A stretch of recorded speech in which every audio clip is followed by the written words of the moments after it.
Alright, hello guys, new video. I gotta find somewhere to put all this stuff, but I'm gonna set you up right here. Classic windowsill design. Yeah. Yeah, that's good. Alright, so today we're going over the PlayStation Move controller because I don't see anybody doing this. We're going to be going over the PlayStation Move controller. I don't see anybody doing this anywhere on YouTube. I searched and searched because I recently got my PlayStation VR and my PlayStation. And for so long, I wanted to know what actually a PlayStation Move controller looked like. But every time, in a video, it was always too out of focus. So, I'm making this video for my own sake so you guys can understand what they look like. Okay? I'm just going to go over all the features, alright? And some of the misconceptions and maybe some things that you didn't know. Alright, so I'm just going to start off with all the basic buttons and try to get these best in focus. You have your X, and if you look closely, I don't know if the camera's catching that, but there's a little dot there. So kind of like when you're playing VR, you don't know where the buttons are, so you can just feel around for that, and then they have a nice little click sound as well. And then there's the Move button. Not many people who don't have Move controllers know that this is called the Move button, which is kind of clever in VR designs, but it has it pushes in pretty far.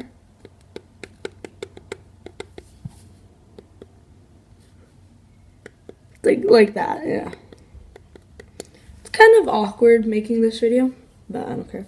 Then there's these, I'll get to these in a moment, but there's these really nice feeling analog triggers, and if you don't know what analog is, it's more you press it down, the more it does something.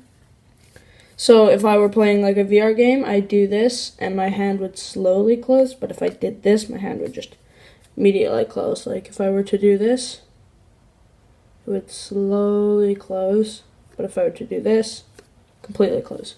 Not all games use this, but it is something that is used in some games. Rec Room being one. I'm pretty sure this is the left Move controller that I use. But yeah, it has this PlayStation button. And when you first get your Move controllers, the way you pair it is that you take your USB cable that you usually use to charge your controllers. I have a stand for it, a pro stand that has everywhere you can put stuff. So, not a problem. You just take that USB. It needs to be the original one, I'm pretty sure. I'm new to it. You plug it in. Plug this into the bottom right here. Also, yeah, plug it into the bottom here. This is where it charges, I'm pretty sure. You can use that for charging. Well, there's two ways to charge it. You can use this and this. But this is the basic charging. But anyway, you just plug it into here. And then you click the PlayStation button. And then there's a little red dot that'll glow there. And then it'll turn on. You, I don't know, you enter your passcode if you have it. And once you do that, the way you navigate the menu, it's really simple. You just, you hold down the trigger, and then you just use the Move. Hence the name. So yeah, there's that. And yeah. So that's basically all that. If you didn't know, there's these start and select buttons. Pretty sure on the newer versions of this, they now say share above it. I don't know if you can see that, but it's in yeah, it says share there. And that says options. Same with the other controller. Everything is the same with the other controller. Nothing is different. And then this little glowing ball up here, you'd think that it kind of feels like glass, almost. At least I did. What it is actually is it's like a rubber coating that you can kind of just press in. Kind of just presses in. It's really easy. Pretty simple. And yeah. I don't know, I'm just looking at it. It's actually not a bad controller for VR when you're picking up stuff and you're throwing it. It's actually, the tracking is pretty decent. You just have to get your camera in the right position, and then it's perfect. I don't think there's much more to this controller. I already made a VR video about this stuff, so, well, I didn't make a VR video about this. I just made a VR video of Job Simulator, did some infinite overtime. Game's really quick. Might play some Vacation Simulator sometime when I get some money to do that. But everything on this controller is the exact same as the other controller. So, select, share, the start and options button, all these are the same. It even has that little dot there that I was talking about. Oh, and it's hard to see on cameras, but there is a little engraving that says T there. So, if you're ever playing VR and you wonder what it means by press T button, I mean, I think it would be kind of self-explanatory, but yeah. It does get a little bit tiring after holding these for a little bit, but they got a pretty good weight. I don't think they're too heavy. And overall, it's actually not a bad controller. I think this is the second best controller for VR besides tracking. Because tracking kind of falls within the camera. Because if you had like two cameras, I mean, it would get like a mess of wires, but you'd have more so better tracking quality because you could actually like put your arms behind you. Because it needs this, it lights up and does all that stuff, and you can turn on your PlayStation 4 remotely. And, yeah, it's dated tech. It's really old. It came out in, like, 2010, 2011. It's almost 10 years old, anyway.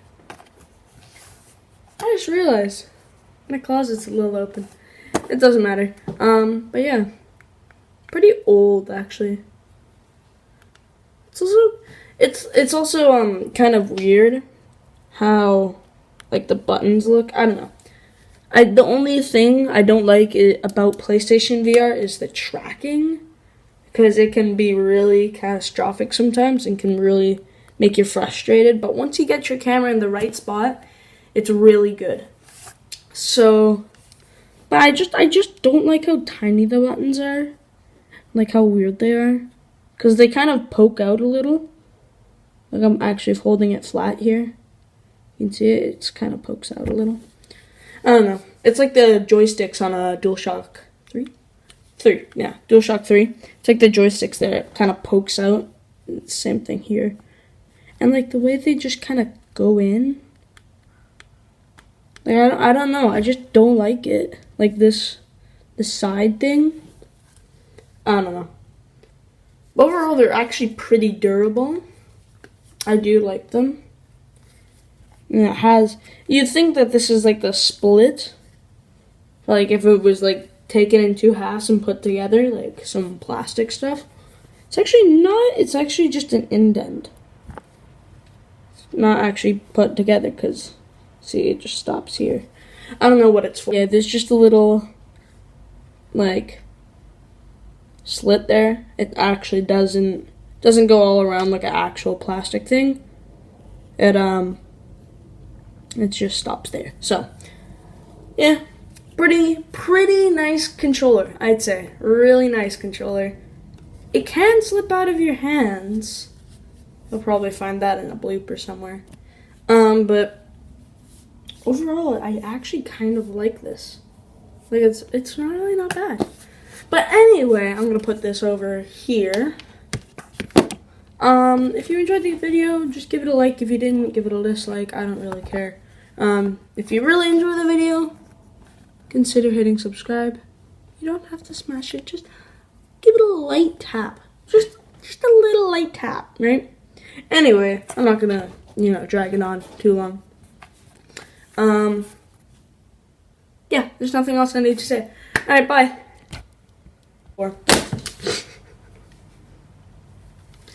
We'll take that out. But I gotta close my door.